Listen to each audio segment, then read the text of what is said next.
Hello, everyone out there today. I am here with the marvelous Mel Kelly, based out of Munich, Germany. Mel is an author, he is a comedian, and he is a self proclaimed disastrous life coach. Welcome, Mel Kelly.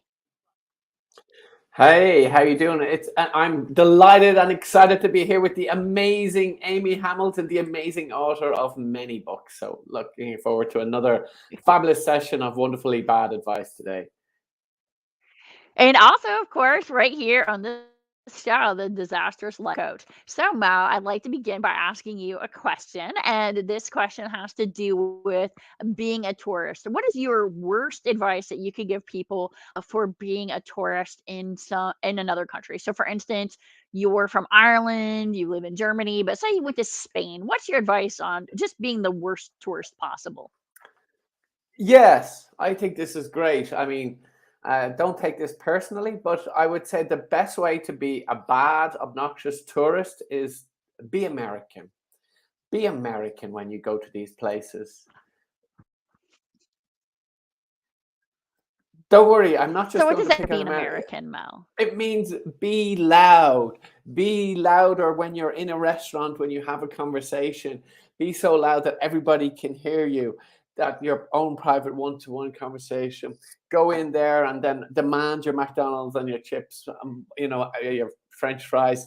You demand, why isn't everything like America? You don't got to complain about the local traditions. You just got to make your mark felt. No, be American. That's the way to go. And what about waiting in queue? I think that's kind of so like 2019, So again, waiting in queues.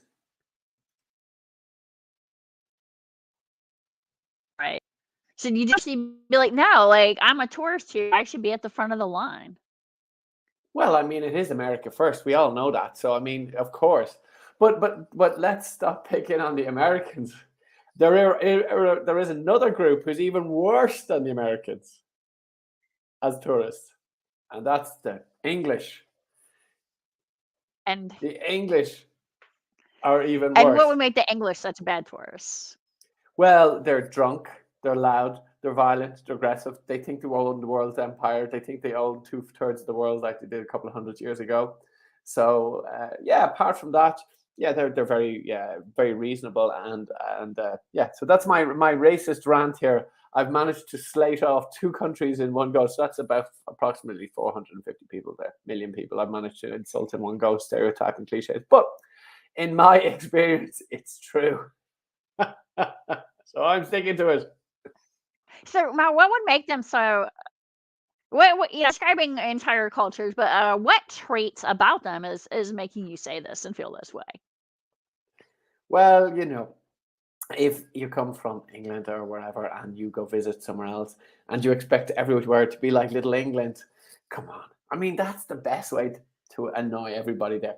When you go to a foreign country, you're there to embrace the local thing. But if you want to annoy everyone, just say, why is this place not as good as home?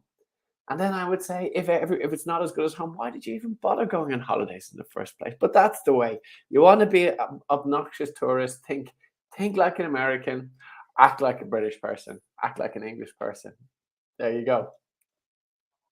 Fail proof, So fail there's a proof. YouTube. There's a YouTube video I've been recently, and it's where British schoolboys try American snacks around the Oh, world for the first time. Heard of this video? okay. You should definitely watch it. But one of the funniest things is these British schoolboys are like, "Well, almost food is better than any flavor."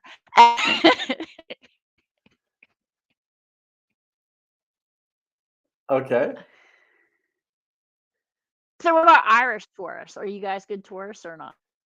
Well, you can recognize Irish tourists very easily. Anywhere there's sun, you'll see the Irish tourists. They will all take their shirts and tops off, and it's the sun and shore. And it'll be, but they'll be the whitest people at the first day of the holiday. They'll be the whitest people on the beach, and so you'll kind of need to put on your sunglasses because the reflection from the blue white skin is quite intense.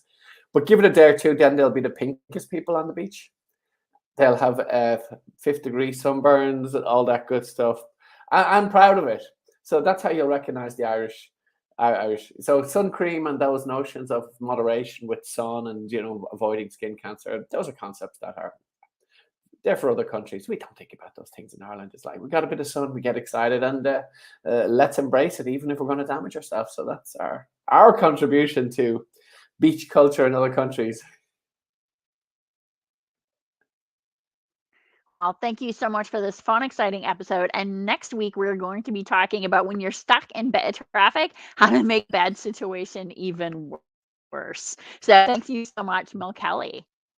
Thank you. Till next week.